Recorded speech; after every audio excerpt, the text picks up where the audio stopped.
Full ആംഗ്യ ഭാഷയിൽ എനിക്ക് ഈ അമ്പലത്തിൻ്റെ മൊത്തം ഹിസ്റ്ററി ഇയാൾ പറഞ്ഞു. ഒരക്ഷരം ഇയാൾ പറഞ്ഞിട്ട് എന്നോട്, പക്ഷേ ഇയാൾ ഹിസ്റ്ററി മൊത്തം എനിക്ക് പറഞ്ഞതാണ് ഈ അമ്പലത്തിൻ്റെ.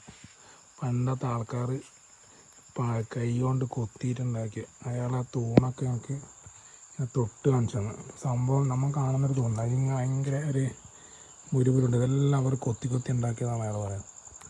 അതേപോലെ ഈ സംഭവം എല്ലാം കൊത്തി. പക്ഷേ ഈ അടിയിലെ ഈ ഇൻ്റർലോക്കും പിന്നെ ഈ കല്ലെല്ലാം പൈസ കൊടുത്ത് വാങ്ങിയിട്ട് കൊണ്ടുവച്ചത്, മറ്റേത് പഴയ ടീമെല്ലാം കൊത്തി ഉണ്ടാക്കിയത്. അങ്ങനെ ഇയാൾ എൻ്റെ ഒരു ടൂറിസ്റ്റ് ഗൈഡായിട്ട് എല്ലാ കാര്യങ്ങളും പറഞ്ഞതാണ്. ആശാൻ പുലിയാണ്, പുള്ളിപ്പുലി. ഫുള്ള് അതിൻ്റെ സ്ട്രക്ചറിൻ്റെ ഡിസൈനും പറയുന്നത് ഒരു ചെരിവ് വരെയില്ല തൂണിന് നമുക്ക്.